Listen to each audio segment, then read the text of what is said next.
નમસ્કાર, BN news ગુજરાતીના digital platform પર આપ સૌનું સ્વાગત છે. હું આપણી સાથે આપણો મિત્ર મૌલિન વ્યાસ. દર્શક મિત્રો, પંચમહાલ જિલ્લામાં આવેલા દેવ ડેમમાં સતત પાણીની આવક વધતા જ દેવ ડેમમાં 25,000 ક્યુસેક જેટલું પાણીની આવક વધતા દેવ નદીમાં પાણી છોડવામાં આવ્યું છે.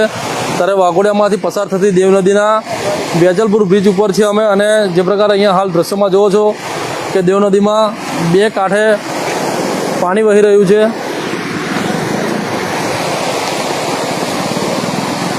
જે પ્રકારે અહીંયા હાલ દ્રશ્યમાં જો છો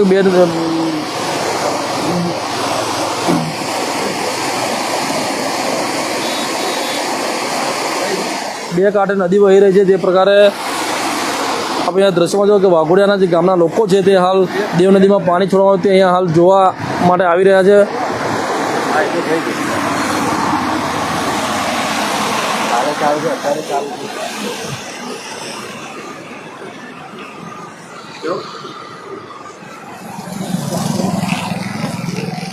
મળતી માહિતી મુજબ 25,000 ક્યુસેક જેટલી પાણીની આવક દેવ ડેમમાં વધતા જ 5,000થી વધુ ક્યુસેક પાણી વાઘોડિયા દેવ નદીમાં છોડવામાં આવી રહ્યું છે. વાઘોડિયામાંથી પસાર થઈ દેવ નદીના આજુબાજુ દેવ નદીના કિનારો જે છે તે પણ સંપર્ક વિહોણા બન્યા છે. જે પ્રકાર હાલ અહીંયા દ્રશ્યમાં જોવો છો કે જે સ્મશાન છે તે પણ પાણીમાં ગરકાવ થઈ ચૂક્યું છે.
ઉપરવાસમાં વરસાદ પડવાના કારણે દેવ ડેમમાં આવક વધતા જ દેવ નદીમાં પાણી છોડતા જ વાઘોડિયામાંથી પસાર થતી દેવ નદીના કિનારાના જે ગામો છે તે કેટલાક ગામો સંપર્ક વિહોણા બન્યા છે.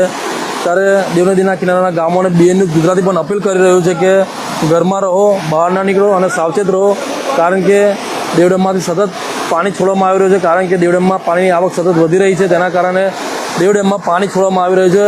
બે કાંઠે દેવ નદી વહી રહી છે. જે પ્રકારે અહીંયા હાલ દ્રશ્યમાં જોઈ શકો છો કે આજુબાજુના જે ગામના લોકો જે છે તે પણ અહીંયા નદીમાં પાણી જોવા માટે અહીંયા આવી રહ્યા છે.